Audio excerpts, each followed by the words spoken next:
The linking of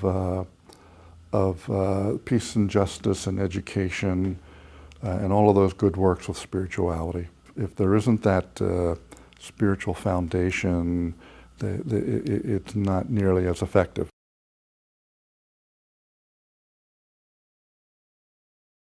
It's so good that there is a voice coming out.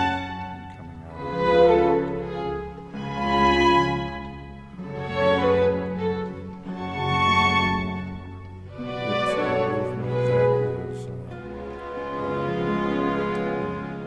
it's seeing a problem.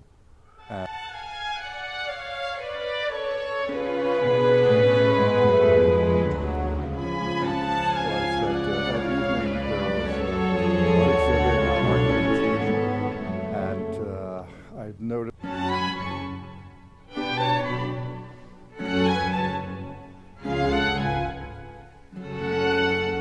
My name is Joseph Stoutzenberger, and I'm a professor of religious studies, Holy Family University in Philadelphia. It was, I believe, 10 years ago, and I received an invitation from what was then the Philadelphia Dialogue Forum, inviting me to a dinner lecture on interreligious dialogue, and that's something I've been interested in for quite a few years. I've written about it myself, and I feel as though it's very important in the world. So I knew nothing about the organization.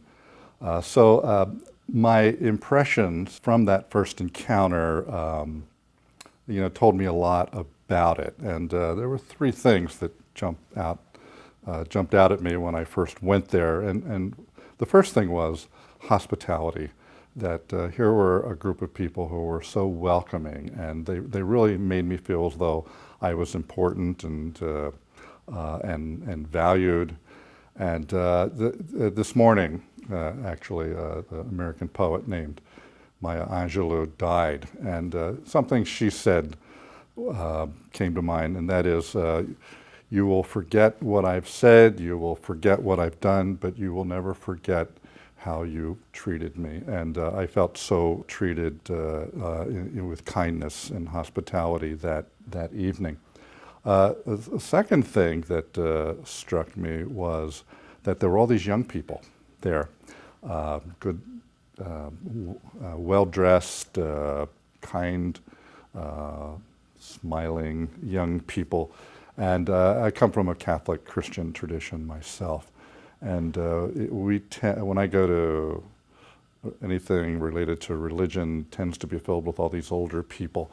And so I was struck by hearing all these young people interested in interreligious dialogue, and that was very refreshing and exciting. The third thing was that that evening there was an art exhibit and an art demonstration. And I've noticed that quite a few Hizmet-related events do include creativity, artistic expression, even if it's chanting or calligraphy or that kind of painting where you put paper in water and out comes these beautiful tulips and things. And I thought, there's something about beauty that translates well across cultures. We can argue about what people believe and what people say, but to demonstrate beauty is a great gift that one culture can give to another. So those were my three initial impressions about that 10 years ago with the Hizmet movement.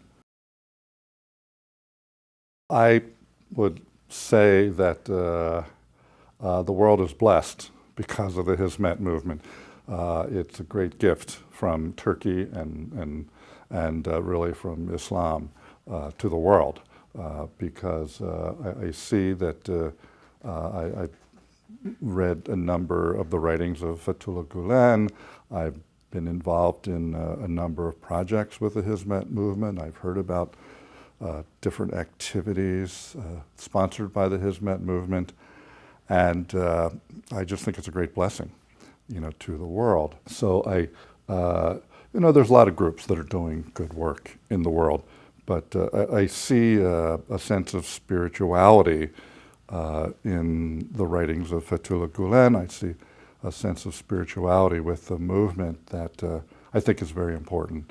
That if you don't have a firm spiritual basis to what you do, things get lost, and things don't hold on. And that, I think, is something that makes the entire movement something that is just great for the entire world. The linking of peace and justice and education and all of those good works with spirituality. That if there isn't that spiritual foundation, it's not nearly as effective. And it strikes me that I've gone to many different Hizmet events, and it's not like I'm being, overwhelmed with religion or anything, join our religion or something. It's more just natural. This is what we do. This is what our spirituality, this is what our religion calls us to do. And it seems to me he reminds not just Muslims, but all people of faith to do that. So, hopefully that message, resonates, far and wide. It's a movement that it's seeing a problem and saying, okay, well, we see a problem, now how do we address that? I don't see any sense of, well, now what can we get from that? How is this good for us? But, we're supposed to be helping people. How do we do that? And I just see there's a freedom about that I like, and an unself-consciousness that I like. My particular interest was in kind of the social message, the message of peace and justice, and I've struggled with that myself from my own Catholic tradition, and it was fascinating to see, here's a man who's also struggled with it, and I don't see that there's any simple solutions to anything. I know how complicated things can be, and sometimes when you attempt to do things, you kind of get your hands dirty, and people don't always understand what you're doing. But that's all part of the process. And I was struck by received a journal that came out of Italy, and it was put together by a long list of Italian Catholic cardinals, and they included articles and interviews about people who were concerned about social justice. And I was paging through it, and lo and behold, there's an interview with Fethullah Gulen. So it just strikes me that he's really very well respected throughout the world, and deservedly so. It's so good that there is a voice coming out of Turkey and coming out of Islam that's advocating peace and justice. And I also am interested in reading about Fethullah Gulen has helped me to read into the Sufi tradition, and I've been very impressed with what I've been seeing. Again, they seem to cut across cultures, and I see that sense of the mystical in my own tradition, and it just seems to resonate so well with the Sufi tradition. And I just finished a book on St. Francis of Assisi, by the way, and in that book, in his story, he went during the Crusades. He went to speak to Muslim leaders, Al-Kamil in Egypt, and Al-Kamil was familiar with the Sufi tradition, and so he took the time to listen to this Francis of Assisi, and in the midst of this horrible crusade that was going on, here are these two men who spent a week together talking. We don't know what they talked about, but it's pretty clear they left as friends. I'm struck by this past week, Pope Francis went to the Holy Land, and he said, well, if you go to the Holy Land, you should bring friends. So he brought along with him from Argentina a rabbi, that was a friend of his, and a Muslim imam. So the three of them went to the Holy Land. And I said, that's what we need to do. We need to approach each other as friends. And I think that I find that very much in the writings of Fethullah Gulen. Many years ago, Hans King said there can be no peace in the world without peace among religions. And that seems very, very much the case.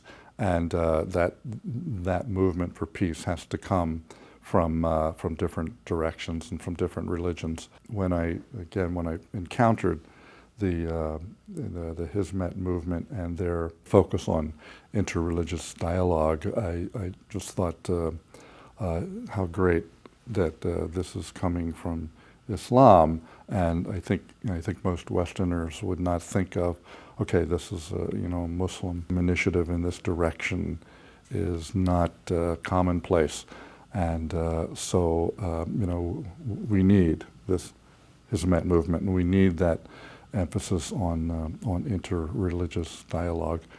And for me, also as an academic, I just love to have opportunities to encounter people who are open from other religions, and it only makes me better in my own faith tradition and what my own faith tradition means.